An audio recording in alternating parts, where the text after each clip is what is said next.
బొగ్గు మీద మళ్ళా రాజకీయం రగులుతుంది. అగో మాజీ ఎమ్మెల్యే బాల్క సుమన్ కాంగ్రెస్ సర్కార్ కు సూటిగా సవాల్ ఇసిరిండ్రు. కోల్ బెల్ట్ ఏరియాల ఉప ఎన్నికలు తీసుకురండ్రి, అప్పుడు ప్రజలు సింగరేణి కార్మికులు ఓట్లతోనే మీకు బుద్ధి చెప్తారనుకుంటా వార్నింగ్ కూడా ఇచ్చిండ్రు. దా ముచ్చట పురా తరుచుకుందాం పండ్రి. సింగరేణిలా 40 లక్షల టన్నుల బొగ్గు మాయం కాలేదని నిరూపించాలనంటే కోల్ బెల్ట్ పరిధిలా కాంగ్రెస్ ఎమ్మెల్యేలతోటి రాజీనామా చేయించాలని డిమాండ్ చేసిండ్రు.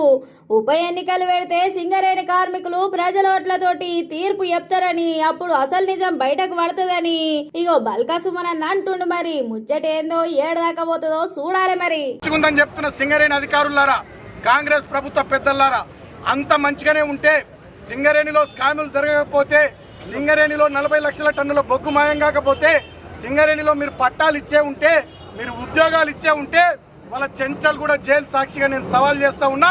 సింగరేణి పరిధిలోని బెల్లంపల్లి అసెంబ్లీ నియోజకవర్గం నుండి సత్తుపల్లి దాకా, బెల్లంపల్లి, చెన్నూరు, మంచిర్యాల, రామగుండం, మంతిని, భూపాలపల్లి, ఇల్లందు, మనుగూరు, సత్తుపల్లి ఎమ్మెల్యేల చేత, కాంగ్రెస్ ఎమ్మెల్యేల చేత రాజీనామా చేయించండి. అదేవిధంగా కొత్తగూడెం మీ మిత్రపక్షం సిపిఐ అంత మంచిగుంటే ఆయనతో కూడా రాజీనామా చేయించండి. సింగరేణి కోల్ బెల్ట్ ఏరియాలో ఉప ఎన్నికలు తీసుకురండి, అప్పుడు ప్రజలు సింగరేణి కార్మికులు అక్కడ ఏం జరుగుతుందో ఓట్ల ద్వారా చూపిస్తారు. ఇవాళ రేవంత్ రెడ్డి నేను డిమాండ్ చేస్తా ఉన్నా, సింగరేణిలో అంత సవ్యంగా ఉంటే నేను ఛాలెంజ్ చేస్తా ఉన్నా, చెంచల్గూడ జైలు దగ్గర నుంచి కోల్ బెల్ట్ ఏరియాలో ఉన్నటువంటి మీ కాంగ్రెస్ ఎమ్మెల్యేల చేత దమ్ముంటే రాజీనామా పెట్టి ఎన్నికలు ఎదుర్కొందాం, ప్రజల్ని తేల్చనిద్దాం ఏం జరుగుతుందో. ఒకవేళ అంతమంది ఎమ్మెల్యేలు రాజీనామా పెట్టు నీకు ఇష్టం లేకపోతే, గనుల శాఖ మంత్రి అయిన వివేక్ చెన్నూరు ఎమ్మెల్యే కదా, ఆయన